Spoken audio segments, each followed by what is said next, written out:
Sharada Devi song. ದೇವಿ ಶಾರದೆ ನಮಿಪೆ ನಿನ್ನನು ವಾಣಿ ಬ್ರಹ್ಮನ ರಾಣಿಯೇ, ಪರಮ ವಿದ್ಯೆಯ ಪೋಷಿಸಿ ಪಾಲಿಸೆನ್ನನು ಪಾವನೆ. ವಿಪುಲ ಬುದ್ಧಿಯನಿತ್ತು ಸಲಹು ವಿಮಲೆ ವಿದ್ಯಾಭಿಮಾನಿಯೇ, ವಿಪುಲ ಬುದ್ಧಿಯನಿತ್ತು ಸಲಹು ವಿಮಲೆ ವಿದ್ಯಾಭಿಮಾನಿಯೇ. ವಿಶ್ವವಂದ್ಯಳೆ ವಿನಾ ಪುಸ್ತಕಧಾರಿಣಿ ವಾಗೇಶ್ವರಿ, ವಿಶ್ವವಂದ್ಯಳೆ ವಿನಾ ಪುಸ್ತಕಧಾರಿಣಿ ವಾಗೇಶ್ವರಿ.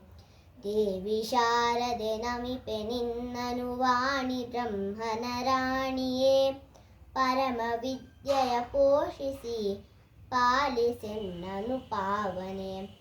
ಹರಸು ಎನ್ನನು ಹಂಸವಾಹಿನಿ ಹರಿಗೆ ಹಿರಿಯ ಸೊಸೆಯುನಿ, ಗರ್ವ ನೀಗಿಸಿ ಗುರುವ ಭಕ್ತಿಯ ನೀಡೆ ಗಾನ ವಿಶಾರದೆ. ದೇವಿ ಶಾರದೆ ನಮಿಪೆ ನಿನ್ನನು ವಾಣಿ ಬ್ರಹ್ಮನ ರಾಣಿಯೇ, ಪರಮ ವಿದ್ಯೆಯ ಪೋಷಿಸಿ ಪಾಲಿಸೆನ್ನನು ಪಾವನೆ. ನಿನ್ನ ಅನುಗ್ರಹ ಪಡೆದ ಮನುಜನು ಜ್ಞಾನಿ ಆಗುವ ಜಗದಳು, ಸರ್ವೋತ್ತಮ ಜಯ ರಾಮ ವಿಠಲನ ನೆನೆವ ಜ್ಞಾನವ ಕರುಣಿಸು. ದೇವಿ ಶಾರದೆ ನಮಿಪೆ ನಿನ್ನನು ವಾಣಿ ಬ್ರಹ್ಮನ ರಾಣಿಯೇ, ಪರಮ ವಿದ್ಯೆಯ ಪೋಷಿಸಿ ಪಾಲಿಸೆನ್ನನು ಪಾವನೆ.